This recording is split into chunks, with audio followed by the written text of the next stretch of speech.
Bueno, 12:50 minutos. Me retan porque puse el termo delante de la cámara. Bien retado por Dai Redolfi, que está manejando.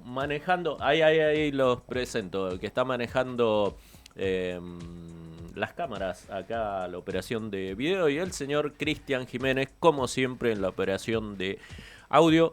Eh, Manejando magistralmente, por supuesto, el sonido de la radio. Y Dai Redolfi, que está manejando magistralmente las cámaras para enfocar muy bien al señor Emiliano Gutiérrez. ¿Qué tal, Buen Marcelo? día, ¿Cómo te va, ¿cómo Marcelo? andamos? Buen día, un gusto estar nuevamente acompañándote, quizás en vísperas de una fecha por ahí bastante significativa, ¿no? Como, Tal cual. como bien lo dijiste hoy al inicio del programa. Bien, bueno, y nos alegra que estés acá para eso y para contarnos varias cosas que probablemente no sepamos, casi con seguridad. Eh, la primera pregunta que te quiero hacer, Emi, sí tiene que ver con el contexto que estamos viviendo, y es si tuvieras que describir con una sola palabra el rumbo económico del gobierno de Javier Gerardo Milei, que está llevando a cabo a través de su ministro de Economía, Luis Caputo, ¿cómo lo harías?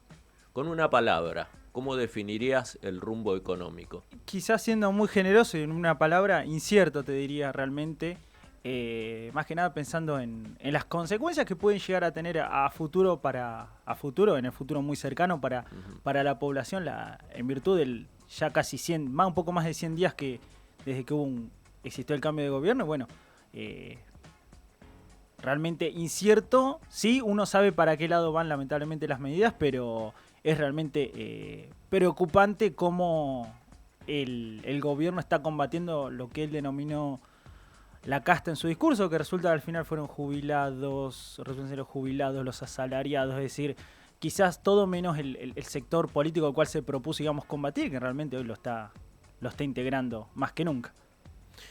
Bueno, sin ánimo de crítica a quienes votaron a Javier Milei en el balotaje, sea el motivo por el que sea, eh, después de tus palabras, me pongo a pensar que no la vieron.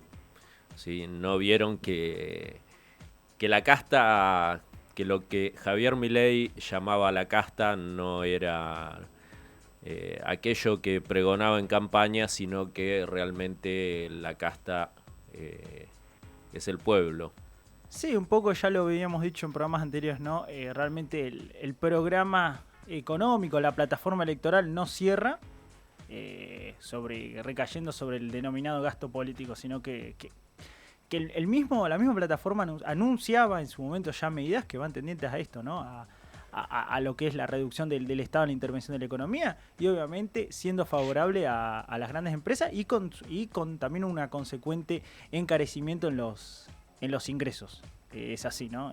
Una caída en el poder adquisitivo de la población y uno lo está viendo, Ujú. diciendo como quien dice, pensando en este eslogan, hoy lo vemos, digamos. Eh, Cuando arrancábamos la nota, Emi, bien nombraste que mañana es un día para recordar, un día para hacer memoria, un día para que recordemos que tenemos que seguir buscando la verdad y que sigue dando vuelta, que la justicia sea justamente eso, que sea justa. Em, Se recuerda el 24 de marzo de 1976, ¿verdad? Aquella dictadura cívico-militar eclesiástica. Y te agrego algo que hablamos ayer con vos cuando acordábamos la nota, y vos vas a saber explicarlo mejor que yo. Dictadura cívico-militar, eclesiástica y económica, eh, asesina, ¿no? Eh, Esa dictadura nos hizo vivir a muchos argentinos y argentinas y a las generaciones que siguieron también, quizá el momento más horrible de nuestra historia. ¿Qué mirada tenés sobre la implicancia de la economía desde ese momento hasta ahora?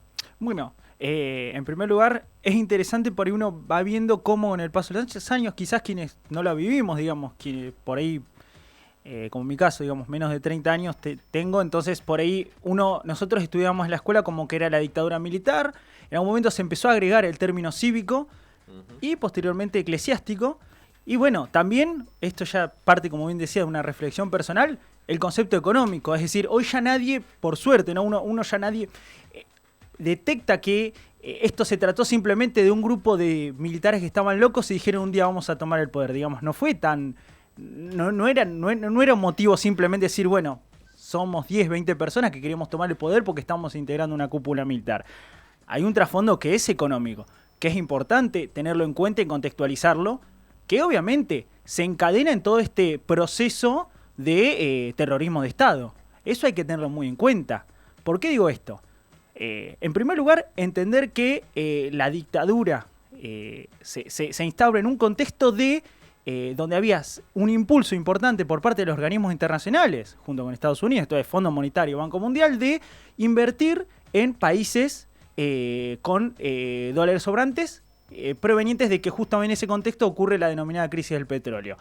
Este contexto de inversiones en el cual, obviamente, Estados Unidos impulsando, necesitaba crear condiciones para que las inversiones fueran realmente rentables en países de Sudamérica. Y especialmente tenemos que pensar que esto es, lisa y llanamente, Chile y Argentina. La dictadura de Pinochet y la dictadura de Videla ocurren en contextos similares previos al 80. ¿Por qué resalto mucho el previo al 80? Y esto tiene que ver con algo que señala un historiador económico argentino como es Mario Rapoport, porque es un académico, digamos, muy importante. Porque si uno agarra un libro de historia mundial va a decir el neoliberalismo surge en los 80 con Thatcher y Reagan. No, la realidad es que antes, digamos, de la instauración del mismo neoliberalismo como doctrina de Estado, doctrina política, acá ya se empiezan a instaurar estas medidas para permitir esto. A ver, por algo Martínez de Oz, el ministro económico de la dictadura, fue el ministro que al día de hoy fue el que más años estuvo. Y tuvo los mismos problemas que tuvo Guzmán, piensen en cualquier gestión económica que tuvo Guzmán, porque por ahí Guzmán, que tuvo en su momento Caputo y que hoy también está teniendo, que en Batakis, en cualquier ministro, ahora se me vienen los principales ministros de Economía, tuvo los mismos problemas y el tipo estuvo 7 años, digamos. Hay un trasfondo económico realmente importante. Para darnos una idea, ¿qué ocurre en ese contexto?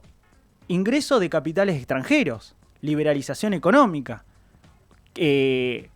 aumento de la deuda externa, y este punto por ahí después déjamelo retomar, Dale. porque es importante. Digamos, hubo un montón de cuestiones que obviamente iban en torno a la liberalización de la economía y en paralelo, esto es muy importante entenderlo, favorables a lo que es la especulación financiera de lo que son las grandes empresas extranjeras en su mayoría. Esto consecuentemente, esto obviamente no se puede hacer así nomás porque tenés una situación social que es inestable. No le podés restar el poder adquisitivo a la población.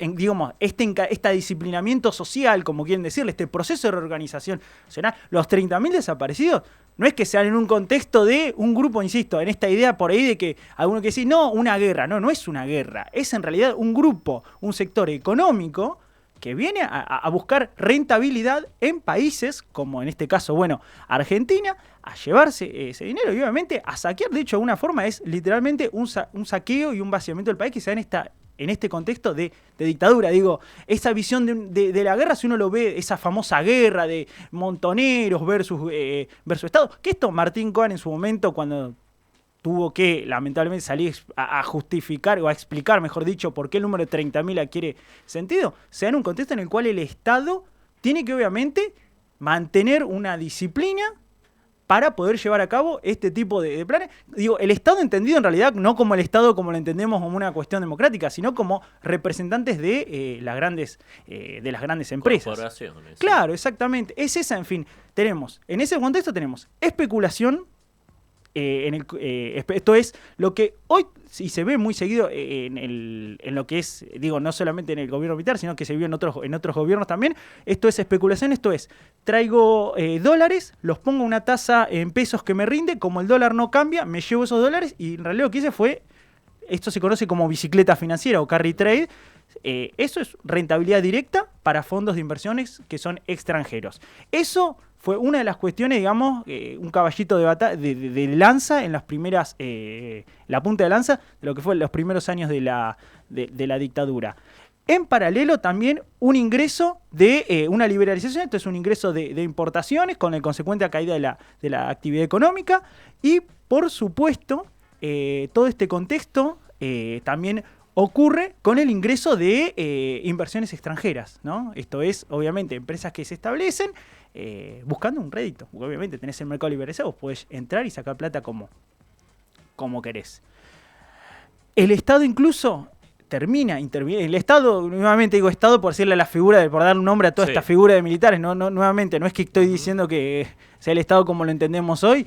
Interviene con controles de precios, empieza ese famoso discurso que vemos de regulación de la economía, le duró poco porque se le estaba yendo, digamos, todas las variables se le estaban disparando, pero el resultado de la dictadura, si uno lo quiere ver en balance, es, por un lado, una caída de más de 40 puntos del salario, del poder de compra, una caída del empleo de casi de 30 puntos, del 76 al 83, y una septuplicación de lo que es la deuda externa.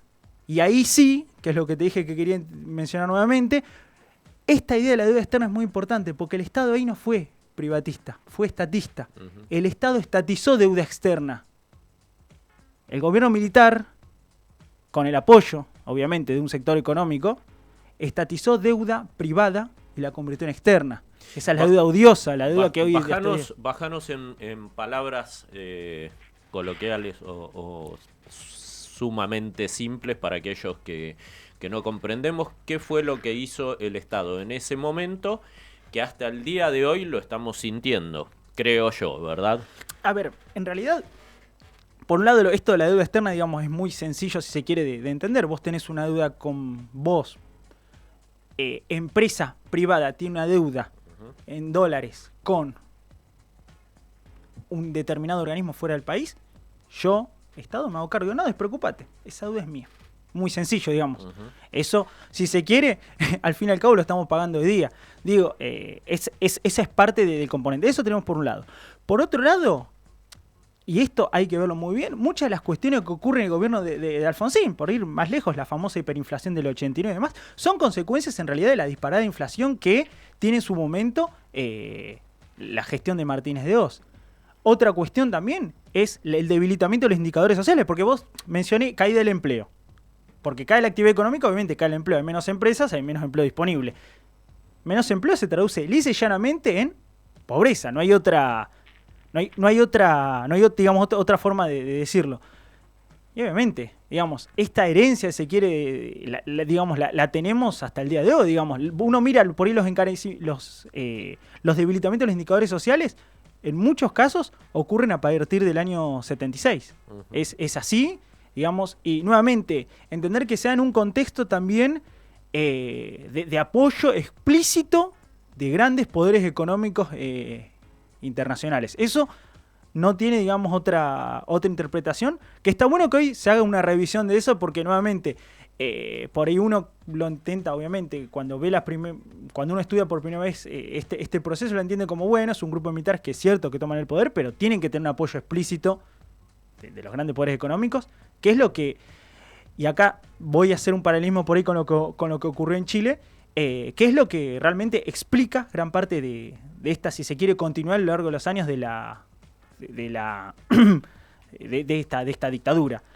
El caso chileno, y por qué también me gusta tomar algunas cositas, es interesante porque Hayek, el economista, por ahí vos dirás, Hayek, ¿quién es Hayek?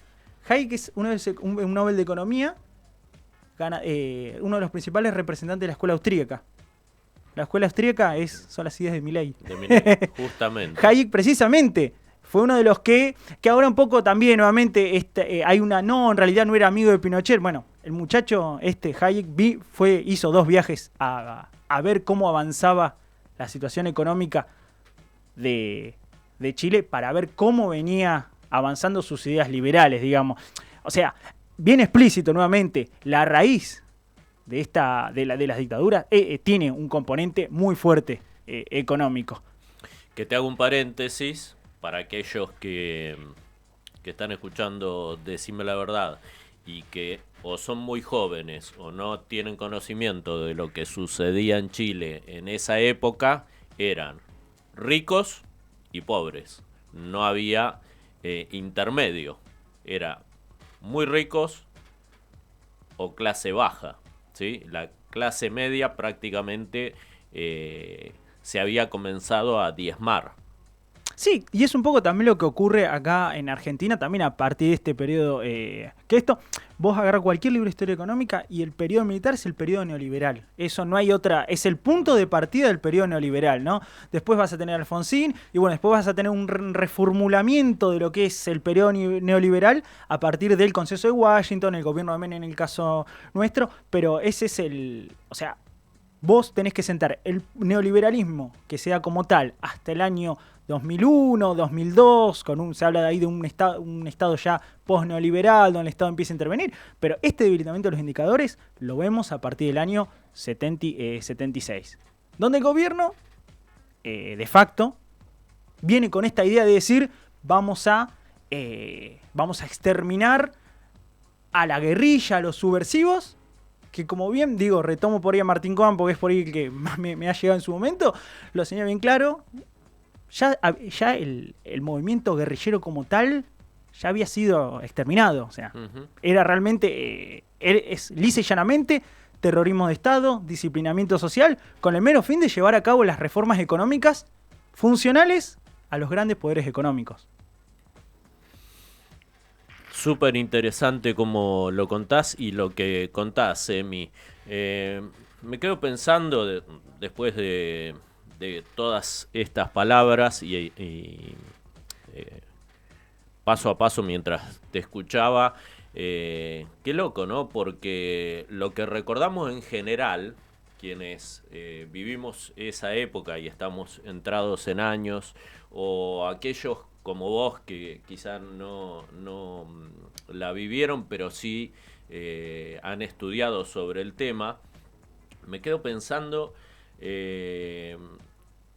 uno recurre a pensar que solo fue el Plan Cóndor, que tuvo que ver nada más con las desapariciones, con el robo de bebés, y todo tenía un fin, este que estás contando vos. Más poder y más riqueza para los ricos.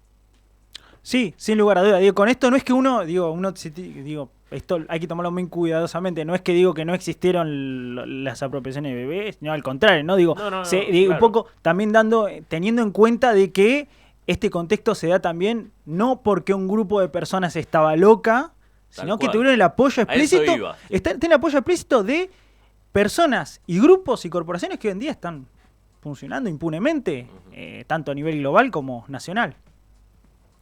Es muy interesante que lo nombres. Te pregunto, ¿vos sos docente, Emi? Sí. Sos docente. Y de la UNS. Sí. En la UNS. Sí. Y en la UNS, en la Universidad Nacional del Sur, ¿verdad? ¿Se tocan estos temas o muy por arriba? No, sí, por supuesto. Hay determinadas materias, justo no son las que uno por ahí trabaja. Sí, hay materias de historia que estos temas, por supuesto que se abordan. Te lo consultaba porque hace unos días tuve oportunidad, el jueves creo que fue, de asistir a un conversatorio en la Unisal. En la Unisal Fest se hizo una vez más, la Universidad Salesiana, que es de donde salen la mayoría de las comunicadoras y comunicadores de acá de Bahía Blanca, y en el conversatorio estuvieron 4 personas que hablaron un poco de los 70, pero se tocó muy poco el tema de los medios de comunicación de aquella época. Estoy hablando más precisamente de la ex nueva provincia, hoy la nueva, y es interesante que se toquen esos temas digo, en cada rama de la docencia, ¿no? En tu caso, en la parte de economía, que se cuente de dónde sale el quilombo en el que estamos metidos. Sí, sí, sin lugar a dudas. Es que, nuevamente, como todo fenómeno social, y eso yo me voy a cansar, ya lo hemos dicho varias veces, digo, la economía es una ciencia social, y como tal, viste, un fenómeno social no se puede abordar de forma reduccionista, es decir, esto fue determinado, sino que se da todo en un contexto de interdisciplinaridad y donde se superponen un montón de cuestiones. Por supuesto, justo mencionás el abordaje periodístico, fue totalmente funcional a comunicar cómo se estaban dando esos enfrentamientos, que en realidad fueron secuestros, no fue otra cosa, dentro de este proceso dictatorial. Para que termine de quedar claro, ya los veo a Juli Martín Avellaneda y a Juanma afuera del estudio, prontos a entrar al Ramiro Musoto. Para que termine de quedar claro, ya lo dijiste en parte de la nota, pero para aquellos jóvenes que votaron a este gobierno, y no a modo de crítica hacia ellos, sino para que, si están escuchando, que terminen de entender qué es lo que nos dejó la dictadura y qué de aquello estamos viviendo hoy. Bueno, por un lado, quizás lo más trascendental tiene que ver con desde a posterior a la dictadura tenemos, por un lado, endeudamiento externo, que esto hay que decirlo, algunas gestiones en democracia han negociado, lo han querido renegociar, eso bueno ya es una postura, si se quiere, ideológica de desconocer esa deuda, pero por un lado tenemos que en realidad el endeudamiento externo se traduce en un montón de restricciones tanto a la política fiscal como a la toma de decisiones por parte de los organismos internacionales de cómo se desempeña Argentina en el resto del mundo. Yo creo que eso es quizás lo más trascendental. Y también por ahí lo otro también que interesante, por ahí uno se saltó, digamos, en el hablar de la nota, el proceso militar terminó de atrofiar a la industria argentina. Eso también es importante de tenerlo en cuenta, digamos, todo el progreso que se tenía en la industria. ¿Por qué es importante la industria para un país? Porque no es lo mismo, voy a dar un ejemplo muy gráfico, exportar un poroto de soja que exportar el aceite de soja, que requiere un montón de pasos en los cuales se le agrega un mayor valor agregado y lo hace precisamente no depender de los precios internacionales. Esa es otra de las consecuencias, digamos, más importantes que ha tenido, que terminó de atrofiar, digamos, el desarrollo industrial que pudo llegar a haber tenido nuestro país. Y por otro lado, las crisis cambiarias se podría decir que ocurren en la década del 70. Gran parte de las crisis cambiarias empiezan a ocurrir en el 70, bueno, hasta los 90, que con ese 1-1 ficticio, digamos, se pudo sostener durante una década se pudo sostener un tipo de cambio estable con un montón de consecuencias que desembocan en el denominado 2001, ¿no? La última, porque me queda algo que nombraste recién y es importante resaltar. Esto de la industria argentina. ¿Qué otro ejemplo o ejemplos de cómo aplastó la dictadura a alguna otra actividad hubo? ¿Vos te referís en lo que es industrial? Exacto. No, es que en industrial, con una apertura indiscriminada de importaciones, afectaste absolutamente a toda la industria local. Eso es así. Digo, no hay mucha alternativa. Yo te di un ejemplo, pero toda industria resultó en ese sentido afectada negativamente. Y por esto, nuevamente, esto tiene como consecuencia directa un descontento social. Aplacado, obviamente, a fuerza de terror. Porque no había, Hoy imagínate que quizás en un contexto de democracia se dan estas mismas cuestiones y la gente va a salir a la calle, digamos, con un montón de cuestiones que no podrá haber, pero digamos, no es tan fácil la maniobra, si se quiere, política en un contexto de democracia. No es fortuito que te haya repreguntado sobre eso, sino que justamente es lo que está sucediendo o puede llegar a suceder, esta apertura de importaciones, ¿verdad? Y que a través de este sistema injusto, otra vez nuestra industria argentina se vea sometida y liquidada.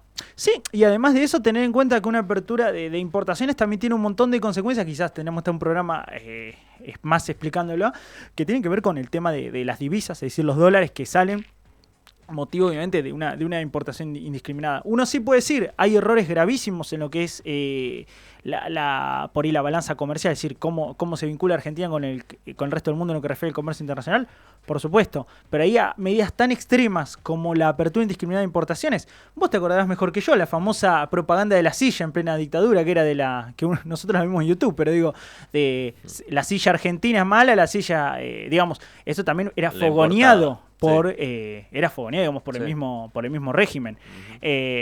Entonces, en ese sentido, digamos, las consecuencias no es solamente que es obviamente directa sobre empleo, que hay actividad económica, sino también tiene que ver con la salida de lo que es divisa, es decir, dólares, es decir, hay todo un montón de cuestiones por ahí que no es tan sencillo como decir, bueno, importamos todo, que lo entiendo por ahí para a persona, digamos, de pie que está por ahí enojada porque hoy, por ejemplo, no sé, un neumático está carísimo, pero insisto nuevamente, cada proceso productivo requiere sus cuestiones y obviamente hay que tener me parece a mí, cierta evaluación de qué medidas, insisto, esto podemos estar en un programa, qué medidas convienen y no para determinados grupos de bienes en lo que tiene que ver con la apertura de importaciones. Pero la apertura indiscriminada, las medidas extremas nunca son buenas. Eso, digamos, como para reflexión para la gente, las medidas extremas nunca son buenas. Es como, eso, digamos, tiene que quedar a mí muy claro. Muy claro.